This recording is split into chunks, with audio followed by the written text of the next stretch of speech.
Hi everyone, my name is Andre, and in this video you will see how you can create long exposure shots in Lightroom.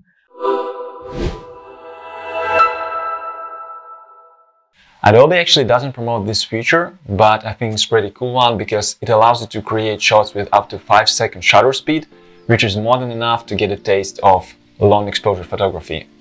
And what's more important, Lightroom has powerful editing features. It allows you to shoot in RAW format, DNG, and you will have a lot of room for further post-production.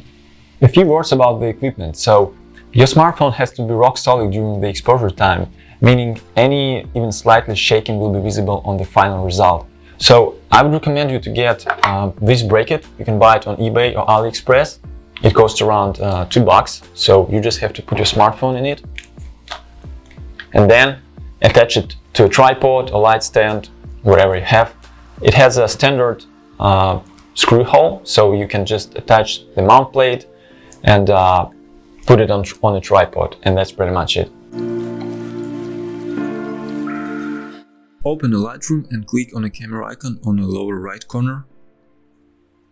Don't forget to switch the mode from auto to long exposure.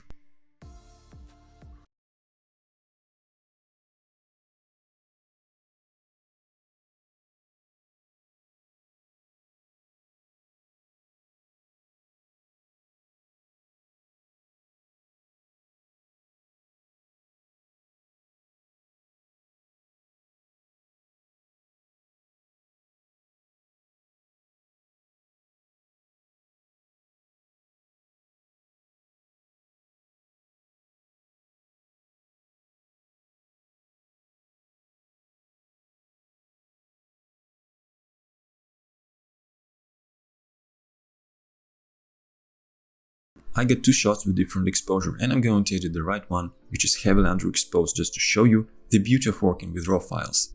So I usually start with light tap. Let's choose this one and I will try to adjust exposure a bit. So let's try to increase the general exposure, then I'm gonna jump to shadow slider. I'm gonna zoom in to see better what's going on there. And I'm gonna increase it like this. And I'm gonna jump to blacks and increase them as well. So the general idea is to make the image as flat as possible, so for through post-production. Maybe let's decrease contrast like that and increase exposure a bit more. The idea also is to keep all details in the sky, so it won't look overexposed. And we have all information there. Maybe let's increase shadows more, play with highlights a bit, let's decrease them and increase exposure a bit more. So yeah, something like this. And then let's go to color and adjust white balance if needed. You can play with that slider, adjust vibrance and saturation if needed, but I'm not going to touch it. In this case, there is a cool option, by the way. There is a peak icon under the mix, and if your image contains some white areas, you can try to adjust white balance according to those areas. For example, like this. It's relatively white, so let's see. Let's choose this one, click OK. It looks too warm for my eyes, so let's adjust temperature slider a bit, so something like that, to make it a bit more neutral. Let's jump to Effects tab. There's a cool feature called Clarity, and it actually kind of increases local contrast, so let's increase it a bit. Not too much, you don't want to go for this, definitely, so something like that.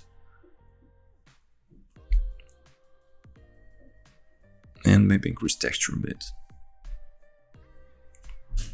So like this. And let's increase sharpness maybe a bit. So I'm going to decrease radius and increase sharpening.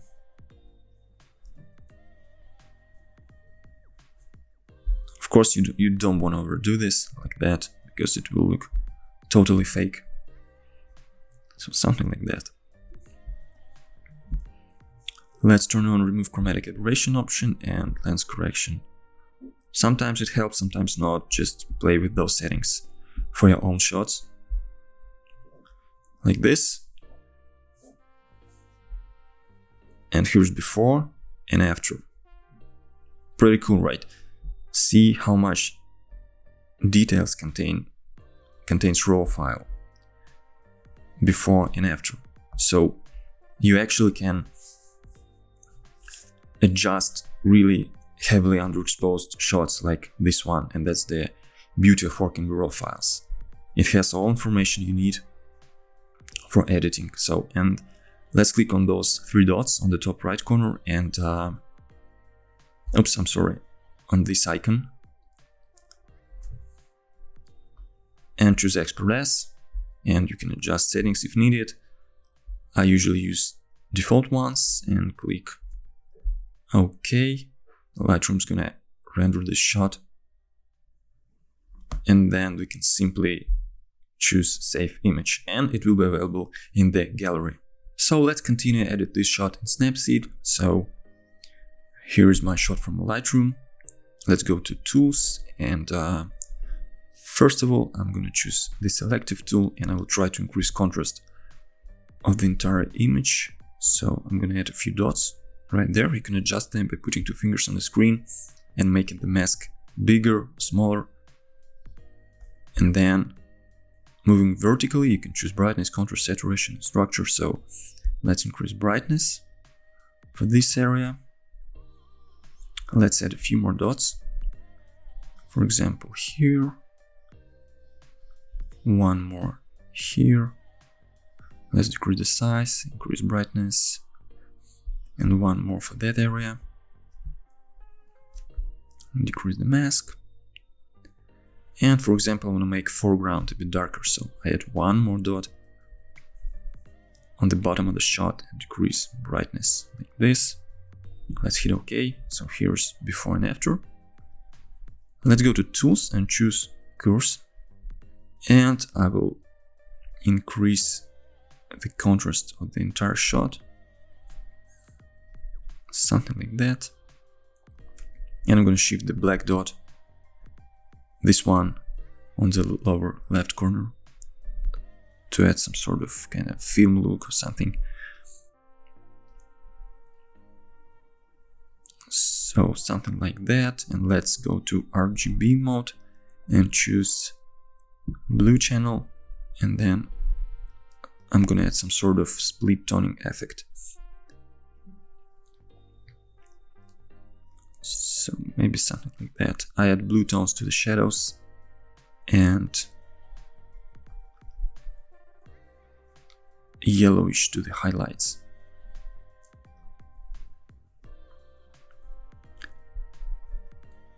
You can play with those dots and see what you get by yourself, and maybe something like that. Let's click OK.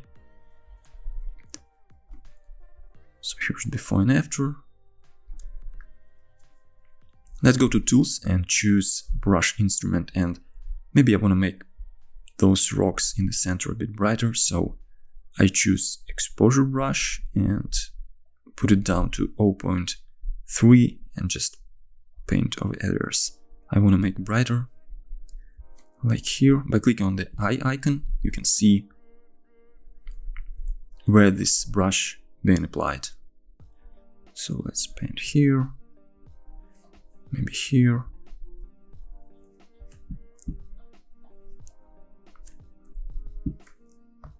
Alright, I think it looks fine. Maybe we can make some areas brighter as well. For example, here, to make it kind of more equal.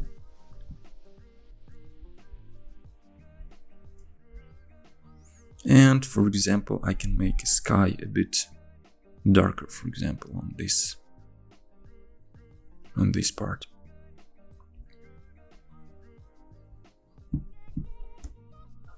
Oops.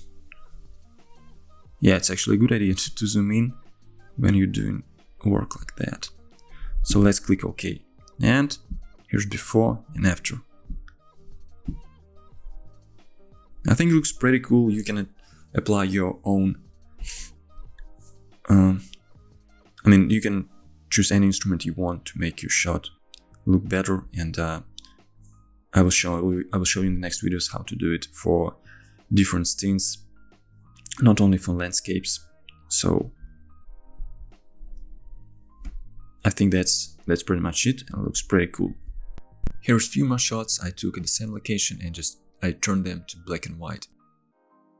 Thanks for watching this video. If you like it, please subscribe to my channel and share it. Leave the comments below if you find it helpful or if you have any questions, and see you next time.